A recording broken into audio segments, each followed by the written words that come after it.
Samedi 17 mai 1997, samedi 17 mai 2025, 28 ans, jour pour jour, que notre cher et beau pays, la République démocratique du Congo, commémore la chute du régime moboutiste par l'Alliance des forces démocratiques pour la libération du Congo en cycle AFDL du feu Laurent Désiré Kabila, troisième président de l'histoire de la République démocratique du Congo. Cette journée, actuellement dédiée à nos forces armées, le FARDC est considéré sur toute l'étendue comme sommet et pays. Mesdames, Messieurs, bonjour. C'est votre voix préférée, Neville Moudéroy, à la présentation et uniquement sur la Synergie Talk, la chaîne où lancer des chaînes. Alors, pour cette première enregistrée sous forme podcast, nous vous questionnons sur l'économie en RDC vue par les jeunes. Quel avenir économique pour les jeunes universitaires en République démocratique du Congo? Entre inflation et taux de chômage élevé, comment les jeunes aspirant à la vie professionnelle conçoivent le futur économique de la RDC? Quelles sont les causes profondes de leur impact sur la jeune génération, ainsi que des pistes et des solutions à proposer afin de pallier à cette situation? Pour ce week-end, nous avons le plaisir de recevoir des grands icônes de leur département. Il s'agit bien de Monsieur Kogito Massia, autrement appelé Elijah, homme de Dieu, aspirant en journalisme et étudiant en communication à l'université de Kinshasa. À noter qu'il est également dans sa deuxième année de CPTO pour sa promotion. Monsieur Kogito, bonjour. Bonjour. Bonjour, chers journalistes. Vous allez bien, j'espère. Moi, ça va bien. J'espère que je vous ai présenté de la manière qu'il faut. Je n'ai rien oublié. Très bien. Merci. Et notre deuxième invité spécial est bel et bien Monsieur Daniel Lukezo, qui, lui, est passionné de l'actualité et du secteur des investissements. Lui aussi est étudiant en communication à l'université de Kinshasa. À noter qu'il occupe officiellement le poste de vice-ministre chargé de la communication de sa promotion. Monsieur Daniel, bonjour. Bonjour cher Neville, bonjour cher Kogito et à tous ceux qui nous suivent. À tous seigneurs, tout honneur du temps. Je pense l'avoir respecté, Très bien. Donc de la manière qu'il faut. Alors sans plus tarder, nous allons aborder notre thématique. Je voudrais qu'on parle un peu de cette journée avant qu'on aborde la thématique pour les 17 mois d'aujourd'hui, qui a une tournure marquante pour notre pays. Pour vous, M. Kogito, comment faites-vous la lecture de cette prise de pouvoir? C'est une prise de pouvoir qui a deux sens, de compréhension. J'ai toujours dit que, d'ailleurs, selon les politiques, soit les hommes de science, c'est légal, scientifiquement parlant, c'est légal parce que avec la politique comme cours, soit science, toutes les voies sont légales pour prendre le pouvoir, soit pour accéder au pouvoir, que ce soit par les coups d'État, que ce soit par la pression, soit la force, les coups de force. Alors, d'une autre part, ce n'est pas bien parce que nous sommes, soit à l'époque où Mouzé avait accédé au pouvoir, ce n'était pas d'une manière légale. Il s'est imposé et ça a causé beaucoup de pertes de vies humaines et cela n'est pas vraiment du tout encourageant. Mais tant que scientifique, j'ai toujours été d'accord avec lui de manière en sorte que les messieurs, soit les présidents qui étaient là, soit les pouvoirs, le régime qui est en place, prenaient les choses vraiment, ne prenaient pas les choses au sérieux et ils faisaient les choses d'une manière, ils géraient en fait les pays d'une manière calamiteuse et cela a dû pousser les révolutionnaires plutôt, allais-je dire, de faire ce qu'ils ont fait. Et moi, je suis tout à fait d'accord avec eux et je les ai toujours encouragés. Et ma prière, c'est d'avoir aussi des hommes et femmes qui vont encore porter encore cette vision de Mouzé pour que les bêtises ne s'accentuent pas dans notre pays. C'est tout ce que je peux dire et je l'encourage. Et d'heureuse mémoire là où il est, je peux lui rassurer que nous sommes là et nous allons continuer avec les combats. D'accord. Les combats continuent. Qu'en dites-vous alors, M. Daniel? Pouvons-nous réellement le considérer comme une libération? cette prise de pouvoir par le roi des femmes? Après, une libération ou non, ça dépend de ce qu'il y a eu après. Est-ce que l'objectif poursuivi après cette révolution a été atteint aujourd'hui, tant sur le plan économique ou sur le plan politique? Je ne pense pas. Déjà, je crois qu'on va y revenir. Qu'est-ce qui a fait en sorte que nous n'ayons pas atteint ces objectifs poursuivis par Bouzé? Mais après, que ce soit un acte bien ou non, je pense que je vais m'abstenir d'abord de juger pour le moment. Parce qu'en termes constitutionnels, c'est vrai que prendre le pouvoir par des voies hors électorales, ce n'est pas encouragé. Mais c'était dans un contexte de dictature. 32 ans au pouvoir, le président Mobutu ne prévoyait pas d'organiser des élections transparentes ou non. Donc je pense qu'on va revenir sur les causes, ce qui fait en sorte que cette révolution n'ait pas atteint ses objectifs et on va en aborder. D'accord. Maintenant, rentrons dans le vif du sujet, notre sujet d'aujourd'hui. Nous parlons de l'avenir économique de la RDC. Quel avenir économique pour les jeunes universitaires en République démocratique du Congo? Entre inflation et taux de chômage élevé, comment les jeunes aspirant à la vie professionnelle conçoivent les futurs économiques de la RDC? Quelles sont les causes profondes, leur impact sur la jeune génération, ainsi que des pistes de solutions que nous pouvons proposer afin de pallier à cette situation? Nous pouvons commencer avec M. Kogito, si ça ne dérange pas. M. Kogito, comment l'inflation impacte-t-elle la vie quotidienne des jeunes diplômés à Kinshasa? Vous pouvez répéter votre question? Comment l'inflation que nous sommes en train de vivre en République démocratique du Congo impacte la vie quotidienne des jeunes diplômés que nous sommes dans la ville province de Kinshasa? Oui, ça impacte d'une manière générale. Vous savez, quand on parle de l'économie, c'est le socle d'une nation. Et on ne peut pas faire semblant de dire que tout va bien. Déjà, quand l'économie est les bassins de l'avenir, encore en fait de l'existence d'un pays. Alors, lorsque l'économie n'est pas du tout bonne, c'est le pays qui est endommagé. Déjà, au départ, il faudrait signaler que dans notre pays, l'économie est en train en fait de patauger. Et jusque-là, les politiques, soit les autorités congolaises, n'ont pas encore eu en fait, la maîtrise de l'économie congolaise. Vous allez vous rendre compte que quand Mouzé est arrivé, raison pour laquelle j'étais toujours son fan, quand il est arrivé ici, après avoir fait ce qu'il a fait, il a essayé un peu de stabiliser les choses. Et dans ces pays, on pouvait parler de $1 moyennant 1000 francs, 800 francs. Vous voyez, ce qui n'est pas le cas aujourd'hui. Alors, déjà, il faudrait signaler que ceux qui sont en train de nous gérer aujourd'hui, ils ont tapé à côté et il faut maintenant, nous, parce que vous avez évoqué les jeunes universitaires, quand on parle de jeunes universitaires, c'est que c'est nous qui étudient, qui sommes à l'université. Alors, nous sommes censés d'apporter en plus dans l'édifice de notre pays. Mais comment et pourquoi apporter cela? Comment plutôt apporter cela? Nous devrions d'abord commencer par accéder soit par... Monsieur Gogui, je pense que pour le piste des solutions, nous allons l'aborder plus tard. Donc, on peut juste citer le cause profonde de ça. On peut maintenant passer à Monsieur Daniel. Bon, si je peux finir pour dire que parmi les causes, c'est aussi la guerre à l'Est et aussi la manière dont on est en train d'exploiter les ressources naturelles de notre pays. Parce que pour que l'économie puisse évoluer, il faut qu'il y ait, premièrement, il faut qu'il y ait la stabilité des ressources naturelles, entre autres les minéraux, entre autres l'agriculture, mais chose qui n'est pas du tout fait dans notre pays.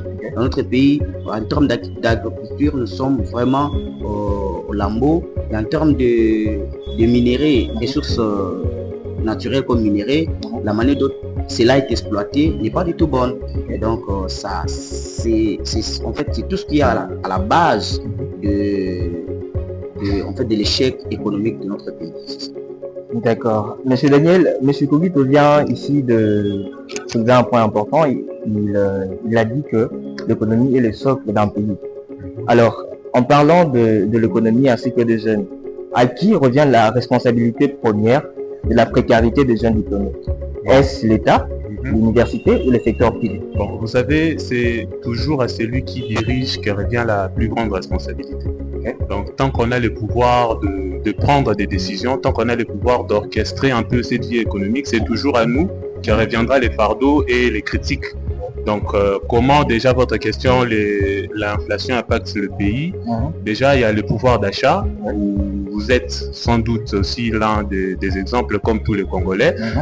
Pour même acheter des produits aujourd'hui, il faut plus d'efforts qu'avant. Donc, l'inflation est continuelle.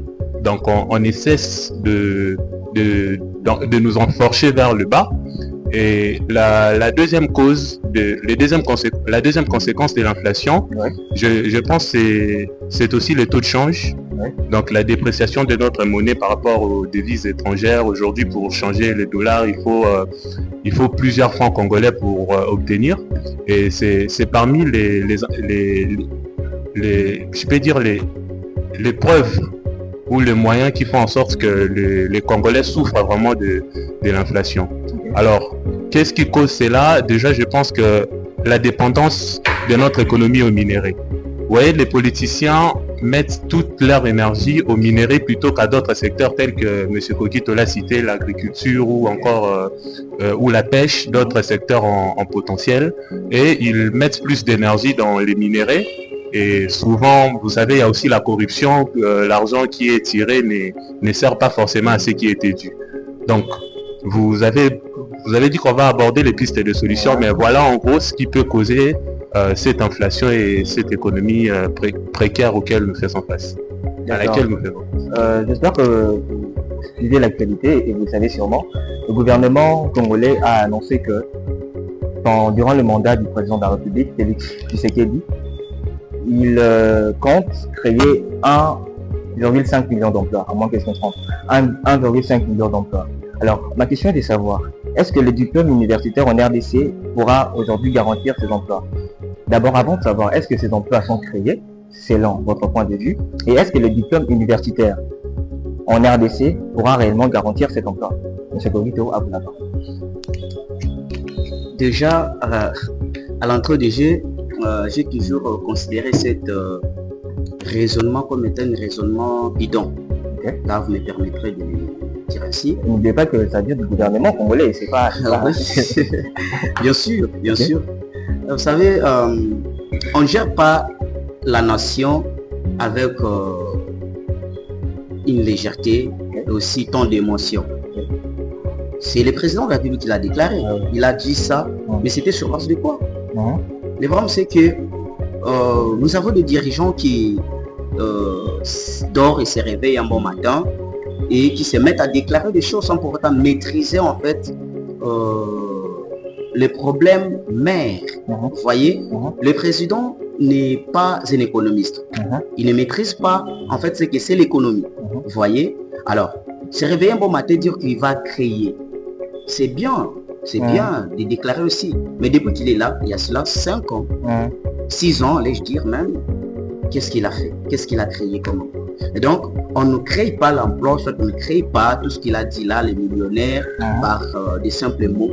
On crée des millionnaires par une vision stable et bien assise. C'est là que vous allez vous rendre compte que tout ce qui est dit par les autorités congolaises n'est pas du tout réalisable parce qu'ils déclarent des choses qu'eux-mêmes ne maîtrisent pas. Et donc, c'était une façon pour lui de nous rouler seulement sur la terre, mais ce n'était pas vraiment une bonne déclaration de sa part. Donc, c'est ça. Alors, pour ma deuxième question, supposons que cette hypothèse, selon vous, soit vraie. Supposons que réellement, cette création d'emploi est le bien faite. Est-ce que les diplômes universitaires que nous obtenons en RDC peut réellement garantir cet emploi? Bien sûr, bien sûr. Vous savez, moi je ne suis pas de ce genre de personnes qui s'élèvent un bon matin pour minimiser le système éducatif de notre pays. Qui disent qu'au Congo, soit à Kinshasa, nous n'étudions pas. Rien. Je vais vous dire, vous révéler que c'est aujourd'hui en Afrique qui sont en train de primer, qui sont en train de dominer, la majorité d'entre eux, ils ont étudié ici à l'université Kinshasa. La majorité. Nous avons ici des Camerounais qui viennent étudier ici, nous avons des Sud-Africains et consorts qui viennent Nous ici. avions ou nous avons jusqu'à présent? Même aujourd'hui là, moi je loue chez moi, ma voisine c'est une Camerounaise, elle étudie ici chez moi, chez nous à l'université de Kinshasa. Pour vous dire que c'est possible, mais pas avec n'importe quel étudiant, en fait, avec quel universitaire. Parce que nous venons ici pour étudier et il y a aussi ceux-là qui viennent ici avec d'autres objectifs, d'autres ambitions. Mais je crois fermement qu'avec vous, M. Moudouera, la manière dont je vous connais, j'étudie avec vous, et ainsi que les autres, comme co-débatteurs, je peux le considérer ainsi, Daniel et autres, je crois que c'est possible que nous relévions aussi ces défis-là qui rongent notre pays. D'accord. Nous parlons du besoin réel du marché. Nous parlons du marché. Nous parlons du marché, nous parlons de l'économie du pays. Nous parlons également du point de vue selon nous étant universitaires. Que pensez-vous, M. Daniel, de la relation entre formation universitaire et les besoins réels du marché? Ça c'est une très belle question, Neville. Les formations universitaires, c'est vrai que nous sommes dans un système assez stable. Un système qui n'est pas dynamique. Même les formations que nous avons aujourd'hui ne savent pas s'adapter réellement aux réalités du marché. Donc même en étant journaliste, c'est vrai, on nous apprend à écrire des papiers, des brèves et tout. Mais en soi, aujourd'hui, le journalisme évolue. Il y a l'intelligence artificielle. Donc il y a, dans chaque époque, il y a des caractéristiques pour un domaine. C'est ce que nous ne savons pas faire, justement, parce que même ici à l'université, vous voyez certains supports de cours, ce sont les mêmes notions que les professeurs donnent aux étudiants depuis peut-être 10 ou 20 ans. Donc, à la question que vous aviez posée au début de savoir si réellement les jeunes, nos diplômes serviront à quelque chose, je dirais pas totalement. Même si, bien sûr, il y a des élites, comme M. Kogito l'a dit. Mais nous sommes dans un système où, même pour obtenir un emploi, ce n'est pas toujours par des voies normales, on ne peut pas se le cacher. C'est soit vous avez un branchement, donc c'est tout ça qui fait en sorte que nous soyons dans un système infernal. Nous vivrons un enfer et les mêmes causes produisent les mêmes effets. Si nous restons comme ça durant les prochaines années, donc nous ne ferons que notre descente aux enfers continuera en fait. Et vous savez sûrement, le gouvernement a plusieurs fois cherché des pistes de solutions pour améliorer les conditions de vie ainsi que les études en RDC. Vous ignorez sûrement pas le système LMD qui a été inauguré depuis un moment, le but principal était de maximiser encore l'employabilité, aider le jeune à se retrouver, aider le jeune à mieux saisir les matières afin de devenir des cadres dans la société. Est-ce que pour vous considérez ce système comme efficace? Bon, les systèmes théoriquement, il n'a aucun problème. C'est vrai que ça nous permet d'être à jour également au système international. Mais le problème est dans le pragmatique, dans ce qu'on pratique nous. Prenons l'exemple ici à l'université, je suis dans la communication avec le CP qui est là. Vous pouvez avoir un cours de 8h jusqu'au soir. Or, le système LMD, c'est un système qui exige à ce que l'étudiant ait le temps aussi de mener ses propres recherches. Des recherches encadrées, évidemment. Là, c'est un autre problème parce que dès que vous allez me permettre de le dire, nos professeurs ont compris que l'étudiant doit se prendre en charge et ils se sont dit, ok, d'accord, on les laisse la charge, ok, même ces recherches devaient être encadrées par eux. Donc, pratiquement, nous ne sommes pas encore prêts pour ce système, je dirais. Déjà par l'Internet est un luxe pour la plupart d'entre nous. Donc, je pense qu'il y avait d'abord beaucoup de choses à régler avant de pouvoir instaurer ce système. Donc, vous considérez que ce système ne contribue pas à l'employabilité des jeunes? En tout cas, pour le moment, ça ne fait que régresser encore plus.